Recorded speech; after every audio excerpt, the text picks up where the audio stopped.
À la une, libération des lieux occupés, 10 000 € d'amende. La décision est tombée cet après-midi au tribunal de grande instance de Cayenne. Les transporteurs doivent libérer l'accès à la société Eiffage.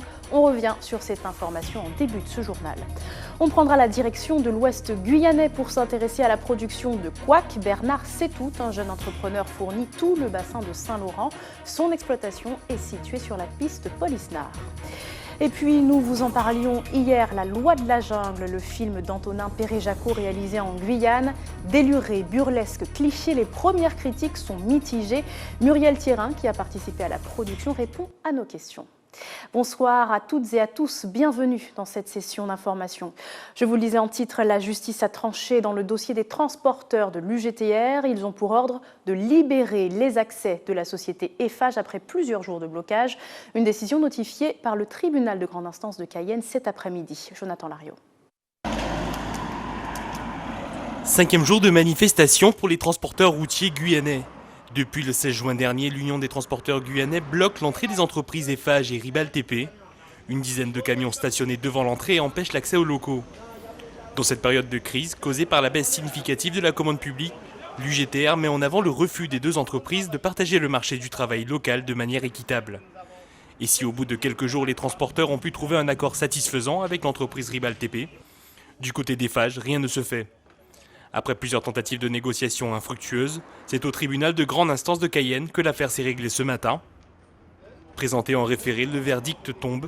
Le tribunal ordonne aux manifestants de stopper leur blocage et de retirer leurs véhicules sans délai, en plus de les condamner à payer une indemnité de 10 000 € à l'entreprise Eiffage. Une non-application de cet ordre obligerait l'UGTR à payer la somme de 1 500 € supplémentaires par jour de retard. Une ultime réunion a eu lieu cet après-midi entre les manifestants et le directeur de l'Eiffage, pour peut-être trouver un dernier terrain d'entente.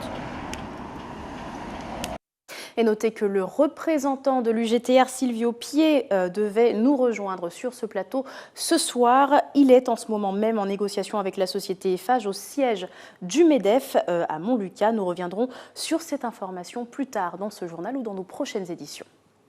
On reste dans l'économie avec le projet d'union du Césaire et du C2E. Les membres du Conseil économique, social et environnemental se sont réunis avec ceux du Conseil de la culture, de l'éducation et de l'environnement ce matin.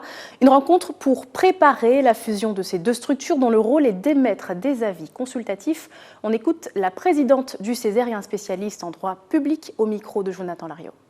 Des questions de comprendre en tout cas les enjeux de cette fusion et aussi nous avons en tout cas la chance, le législateur nous donne la chance aujourd'hui de pouvoir intervenir en tout cas sur la loi et de proposer quelque chose qui pourrait mieux convenir à notre territoire pour les conseils consultatifs. Le miracle ou le bonheur du vivre ensemble continue à se perpétuer au travers de ces deux conseils consultatifs par la mise en place d'un espace de concertation entre ces deux organes consultatifs pour qu'il n'y en ait pas un d'un côté et un autre d'un autre côté et que finalement il y ait une division, il y ait une césure. Donc il m'apparaît extrêmement important qu'il y ait un espace de concertation comme le congrès a existé à un moment donné avec le département et la région où les conseillers régionaux et les conseillers départementaux se retrouvaient dans un cadre pour discuter de problématiques, de questions qui concernaient l'ensemble de la société guyanaise. Et on peut trouver extrêmement heureux et de bonne loi que le gouvernement autorise les politiques guyanais et les membres des conseils consultatifs à participer à l'élaboration de la loi et donc de modifier les dispositions législatives qui concernent les conseils consultatifs de la CTG. C'est une mesure qui avait été annoncée par le gouvernement, un téléphone portable pour lutter contre les violences conjugales. Le simple appui sur un bouton déclenche un appel au secours. Il est déjà utilisé en Martinique où 500 femmes ont porté plainte pour violences conjugales l'année dernière. Voyez ce reportage de Frédéric Mazy et Guy-Raphaël René. Il faut simplement qu'elle appuie sur ce bouton d'assistance. Un appui sur ce bouton d'alerte et une vie pourrait être sauvée. Une dizaine de téléphones comme celui-ci vont être distribués dès le mois prochain à des personnes en situation de grave danger. La personne appuie directement sur le bouton d'alerte. Ce bouton d'alerte, elle appuie de manière forte ou en 3 coups. Et après, la séquence d'appel démarre et arrive en même temps un appel sur la téléassistance et un SMS qui signale qu'elle a besoin d'assistance. Les secours et forces de l'ordre seront contactés. Ce système a permis depuis sa mise en place en 2015 au niveau national de sauver plus de 100 vies. Ce dispositif d'urgence permettra de mettre à l'abri des personnes en grand danger, comme les femmes victimes de violences conjugales. Les acteurs sociaux et la justice signaleront les personnes les plus exposées. Il pourra y avoir par exemple un juge aux affaires familiales qui va pouvoir indiquer qu'il y a une situation de danger. Ça pourrait être le tribunal correctionnel après une condamnation d'un auteur de violence qui pourra dire « attention, cette victime est en risque de grand danger ». Ce sont les services sociaux qui pourront venir nous signaler, la gendarmerie, la police, l'ALEFPA qui est un de nos partenaires, qui nous signaleront. Donc il y aura une analyse individualisée d'un dossier à chaque fois, il y aura une analyse de la situation. Le projet est financé par le ministère de la Justice, l'opérateur Orange, mais également l'association l'ALEFPA. C'est d'ailleurs cet organisme qui accompagnera au quotidien les personnes qui auront déclenché le bouton d'alerte. La mission essentielle de l'ALEFPA que d'accompagner les femmes victimes de violences dans leur parcours afin qu'elles se défendent, afin qu'elles puissent retrouver à terme une certaine sérénité, donc l'accompagner dans tous les instants de la vie quotidienne. Donc l'hébergement, une resocialisation, la prise en charge des enfants. Un outil qui paraît nécessaire.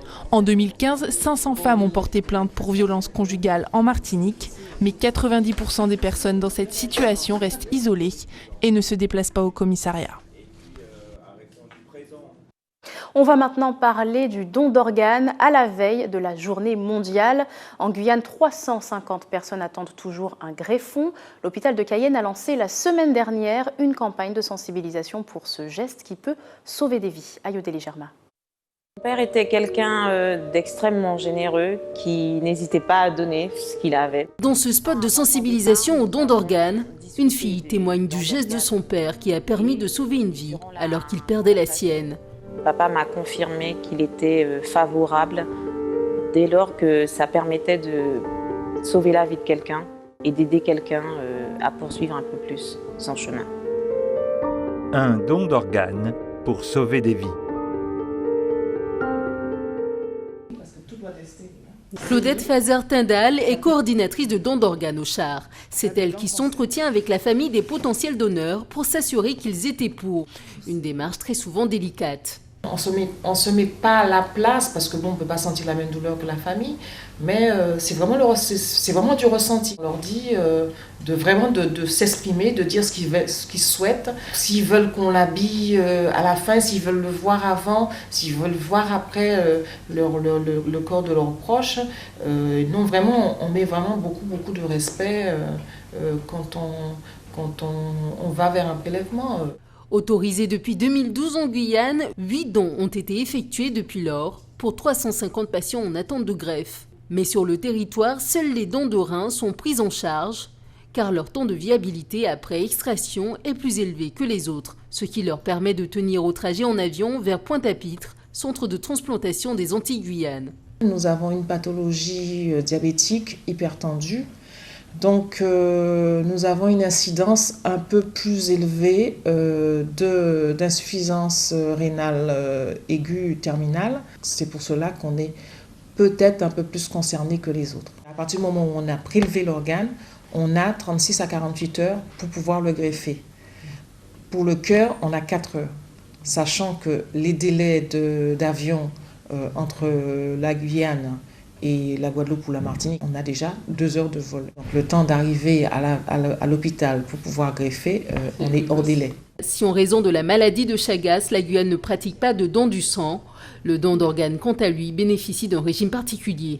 Le don de rein, en termes de coût pour la sécurité sociale, ça représente environ 30 millions d'euros de prise en charge pour la Sécu, par patient.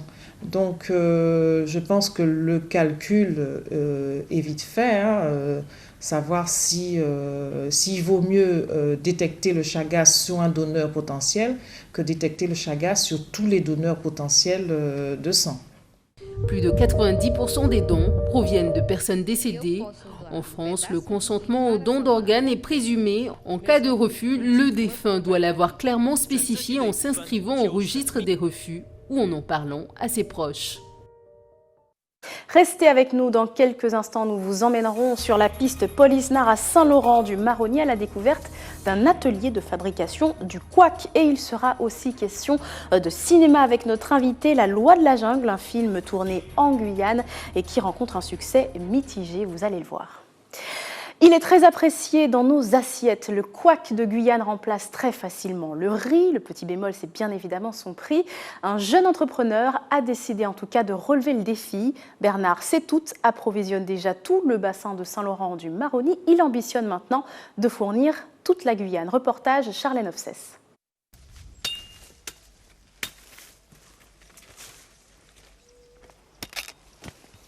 Donc là, c'est du manioc jaune. Il y a plusieurs variétés. Le manioc jaune et le manioc blanc. Donc le manioc jaune est plus prisé pour sa couleur parce qu'on recherche un couac jaune. Bernard a créé son entreprise de fabrication de couac.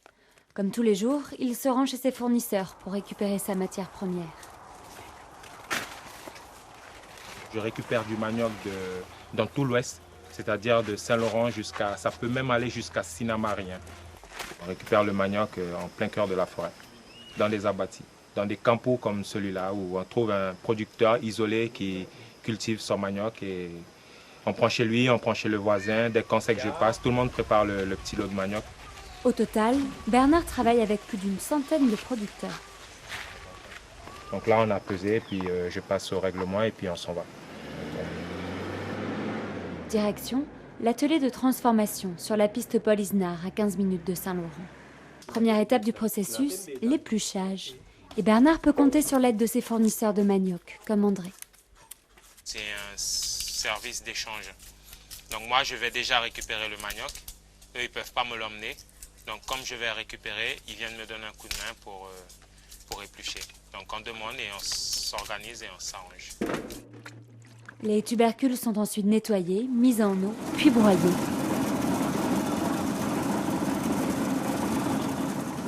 La purée de manioc obtenue doit absolument être mise à égoutter et pressée. Le liquide qui est dans le manioc, c'est ce qui est toxique. Donc traditionnellement, quand nos parents faisaient le manioc, des fois il y avait des poules à côté et les poules venaient becqueter le liquide et tout ça. Et on voyait la poule et tout étourdi. Ça peut même aller jusqu'à la perte de connaissance. Donc il faut enlever ce liquide. Et c'est exactement ce qu'on est en train de faire. Ce jus est toxique parce qu'il contient du cyanure. Traditionnellement, c'est avec une couleuvre, la vannerie en forme de tube, qu'il est extrait. Après le tamisage, vient la dernière étape, la cuisson. C'est délicat, il faut tout le temps surveiller parce qu'il n'y a plus d'humidité dedans. Et là, si on ne surveille pas de près, ça risque de partir en vrille. Ça risque de brûler. On vérifie, on regarde le teint et on regarde l'humidité. Une fois qu'il n'y a plus rien, une fois que c'est bien sec et bien jaune, à ce moment-là, on l'enlève et on met une autre cuisson. Des gestes, un savoir-faire que Bernard a appris auprès de sa famille et qu'il a décidé de valoriser. 8 ans que Bernard s'est lancé dans cette aventure. Il a rencontré de nombreuses difficultés, mais à force de persévérance, son affaire semble aujourd'hui pérenne. En tout cas, pour moi, c'est plus qu'une fierté. Réussir quelque chose en Guyane, ça relève plus que du défi. Si je suis là en train de manger du couac, c'est que mon défi, il est réussi. Donc voilà. Le couac de Bernard est commercialisé dans toute la Guyane. Et après le couac, le pain, des écoliers guadeloupéens ont pu découvrir le métier de boulanger grâce à la Fédération des artisans à Morne-à-l'Eau. Les enfants ont pu mettre la main à la pâte et surtout déguster plusieurs variétés de pain. Nathalie Dinan et Dexter Moïse. Vous faire toucher la pâte, comment nous fabriquons notre pain, comment est à l'intérieur de notre fournil. Jude Lovely et ses collègues artisans boulangers ont amené leur savoir-faire à l'école élémentaire Félix Duport à Morne-à-l'Eau. Tous les jours, les 200 élèves de cet établissement mangent du pain sans savoir comment il est fait. À l'atelier démonstration par petits groupes, ils ont découvert comment faire le pain, donc sous une forme de jeu, la panification, comment faire un pain natté, comment faire une pomme cannelle, qui est la pomme cannelle qui est notre pain de région Guadeloupe, leur montrer comment on fait un pain en raisin, montrer comment on fait un pain en chocolat, ce qu'ils voient habituellement déjà préparé, et là aujourd'hui on leur montre tout le processus de la panification et ça leur permet d'avoir une meilleure vision de la boulangerie. Cette action s'inscrit dans le projet de l'école. Cette année, les enseignants ont travaillé sur les activités agricoles du producteur au consommateur. Nous avons vu qu'avec la canne, on faisait du sucre, avec la banane, de la confiture, des chips et tout. Donc, en parallèle, les enfants mangent tous les matins du pain. Avec le blé, on fait du pain. Nous avons notre voisin, M. Barthelin, à côté, qui a bien voulu partager cela avec nous. Il préfère de beaucoup pas ces pains aux céréales et autour. C'est les viennoiseries. Les enfants préfèrent. Voilà. Mais il faut quand même les amener à goûter d'autres pains. C'est pour cela que nous, en coordination avec M. Barthelin, nous avons voulu apporter d'autres goûts, d'autres pains. Dans les pains aux céréales que vous avez vus sur la table, il y aura aussi des viennoiseries, mais en moindre quantité. Avec l'enseignant et en fonction de leur niveau, les écoliers ont découvert les différentes étapes de la fabrication du pain. Après le toucher, la dégustation. Amélie, quel pain tu as préféré? Le pain avec les graines de sésame. Le pain complet au pruneau, j'ai préféré. Oui, ça m'a plu. Moi, je mange que le pain au chocolat, normalement. Aujourd'hui, j'ai pris un pain en raisin, un croissant, un pain complet au raisin et un pain au lait. Et qu'est-ce que tu as préféré? Le pain au raisin. Un film a complété leur information sur le sujet. Et pour la Fédération des artisans boulangers, qui multiplie les actions, la transmission est essentielle. On a cette envie de montrer à nos jeunes c'est quoi le métier de la boulangerie. Donc on a des collègues au niveau de la Fédération des boulangers qui se déplacent, qui viennent aux écoles pour montrer aux enfants la panification et on espère trouver dans ces enfants-là ça un futur boulanger. Susciter des vocations, changer le regard sur le métier, mais aussi sur l'artisan, c'est l'objectif de la Fédération. On parle cinéma, à présent on s'intéresse à La Loi de la Jungle, long métrage d'Antonin Perret-Jacot qui sort en salle vendredi. Pour en parler, Muriel Thierin est notre invitée ce soir. Vous êtes vice-présidente de la GECAM, vous étiez notamment en charge du recrutement des collaborateurs au niveau local. Bonsoir. Bonsoir. Merci d'avoir accepté notre invitation. Alors, tout d'abord, apparemment, je dis bien apparemment, le film ne fait pas l'unanimité auprès des journalistes qui ont pu le voir d'ores et déjà en avant-première. La Loi de la Jungle est jugée cliché. Pourtant, c'est l'inverse, parce que justement, le réalisateur s'attelle à prendre tous les clichés, justement, et à les pousser à outrance, de manière, justement, à dénoncer cette image cliché qu'on a en permanence de la Guyane. Justement, le procédé posait question, en tout cas, par rapport aux journalistes, qui trouvaient que finalement, les mettre en scène simplement desservait un peu la cause qui serait éventuellement de les dénoncer. Alors voilà, après, la manière dont il le fait, c'est avec le burlesque, donc je pense qu'il faut aimer le burlesque. Et si on n'aime pas le burlesque, c'est sûr que c'est un peu compliqué de voir le film. Non, en tout cas d'aimer le film, ou en tout cas de comprendre. C'est-à-dire que c'est une méthode comme on pourrait prendre une comédie romantique ou autre chose. Donc lui, il a pris le burlesque pour dénoncer. Quand même sur le scénario, on parle d'un ministère de la norme, d'une piste de ski en Guyane qui doit être mise aux normes européennes. Avouez quand même que c'est un peu tiré par les cheveux tout ça. Mais totalement. Donc c'est pour ça que je dis c'est du burlesque. Et ministère de la norme, ça n'existe pas. Donc rien n'existe entre guillemets. Et c'est un film un peu contestataire par rapport aux normes européennes qui nous sont imposées et où on ne regarde pas ce qu'il y a sur le terrain, si c'est adaptable. Et donc Antonin se joue de tout ça, et notamment effectivement des clichés. Donc il prend chaque cliché qu'on a sur la Guyane et il en fait un film. Voilà, il pousse à outrance tout ça pour dire arrêtez justement d'avoir une vision cliché sur ce département. En tout cas, donc la Loi de la Jungle a été tournée en Guyane. Absolument. Qu'est-ce que ça peut apporter justement au département ? Alors deux choses. D'abord, on parle de la Guyane, donc c'est toujours bon à prendre, c'est-à-dire que c'est une visibilité. Terme, mais enfin...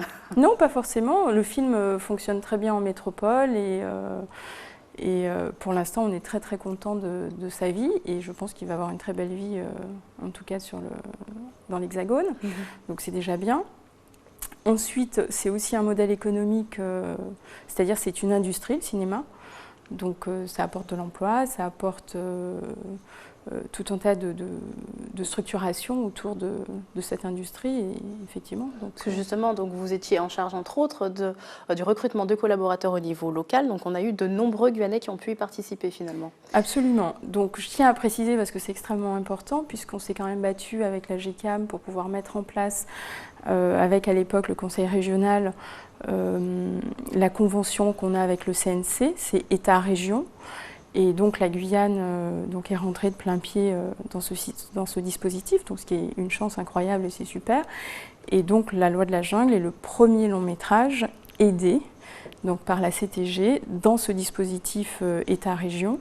Donc c'est un signe fort pour le cinéma en Guyane. Donc, justement en termes de budget, un film comme celui-ci, combien ça coûte ?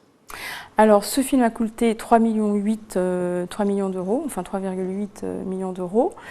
Faut savoir que la région donc, a aidé à hauteur de 195 000 euros. Et à hauteur de ces 195 000 euros, il y a eu pour retomber sur le territoire 1,2 million.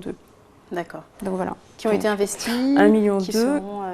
Oui, qui ont été investis enfin, dans l'hôtellerie, dans les transports, dans le matériel, dans le transport, dans la restauration, dans les salaires, le casting, les pirogues, l'essence, enfin tout ce qui va sur un tournage. Quel souvenir vous gardez de ce tournage qui a duré 6 mois en Guyane ? Alors ça n'a pas duré 6 mois, c'est-à-dire la préparation, etc. a duré 6 mois, le tournage a duré un peu moins, donc 2 mois. D'accord. Parce que c'était très intensif. Donc c'est le tout finalement globalement qui a duré alors la préparation a 6 mois et la globalité du film a duré sur le territoire 1 an. C'est-à-dire pour que la Guyane puisse être à niveau pour recevoir les gens, c'est 6 mois de préparation, de préparatifs, et ensuite 6 mois incluant le tournage. Donc ça fait du monde, ça fait du travail, et puis il faut pouvoir accueillir les gens. Et donc je vous demandais quel souvenir vous gardez de ce tournage en Guyane ? Il y en a plein, ça a été... je ne sais pas quoi vous dire, il y en a tellement de... Non, peut-être Antonin, le réalisateur, porte un regard toujours assez étonnant sur la Guyane, où il est sur chaque détail, c'est-à-dire les insectes, les animaux et tout ça, et j'ai trouvé que... Voilà, parfois c'était émouvant et j'ai trouvé formidable sa manière de travailler. En tout cas, donc le film sort en salle vendredi, maintenant libre au public de juger. Absolument. De voir voilà, cette question du burlesque, si ça passe pas. En tout cas, les images sont belles. C'est voilà, ce qu'on va retenir pour ce soir. Merci beaucoup, Muriel Thirin, d'avoir répondu à nos questions. Et on va maintenant se détendre un peu pour terminer ce journal. Aujourd'hui, c'est la journée internationale du yoga, une discipline de plus en plus prisée pour le bien-être. En Guyane, plusieurs adeptes pratiquants se retrouvent pour des séances. Ayodele Germa a suivi l'une d'entre elles. Regardez. Prendre conscience de son corps, de sa respiration et de ce que le mental peut apporter lors des séances de yoga. On travaille énormément avec la respiration, c'est primordial. Et également donc, prendre conscience de chaque mouvement. Et surtout quand on respire, quand on inspire, quand on expire. Le yoga, ça n'est pas simplement que des postures. Le yoga, c'est aussi une philosophie de vie. Et les postures ne sont pas forcément des postures acrobatiques, ce sont des postures qui visent à développer la connaissance de soi, de son corps, de ses possibilités. Ça pratique déjà pour la souplesse du corps. On est détendu, on se sent bien dans son corps. On est bien dans son esprit parce qu'on a des pensées positives. Avoir des pensées positives, ça nous permet de voir la vie ainsi que certaines choses autrement. Ça nous permet vraiment d'être bien, d'être en paix, en harmonie avec notre corps et notre esprit. Je suis quelqu'un d'assez stressé et le yoga m'a permis de me déstresser, d'être bien. C'est la fin de cette édition. Merci de l'avoir suivi. Avant de se quitter, voici les principales informations.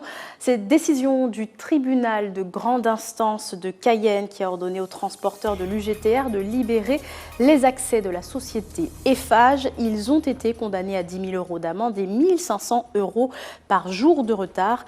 Le représentant des transporteurs, Sylvio Pied, devait nous rejoindre. Nous reviendrons finalement sur cette information dans nos prochaines éditions. Et nous nous sommes rendus à Saint-Laurent-du-Maroni à la découverte de la production de couac par Bernard Sétout. Depuis ses ateliers de Polisnar, ce jeune entrepreneur compte fournir tout l'ensemble de la Guyane. Enfin, Muriel Thierin était notre invitée. Elle est revenue avec nous sur le film La Loi de la Jungle qui rencontre un succès mitigé auprès des médias. Le film sort en salle vendredi. Merci d'avoir été avec nous. Dans un instant, l'info nationale et internationale avec BFM TV. Puis les programmes continuent sur votre antenne. ATV Guyane, excellente soirée à vous. À demain.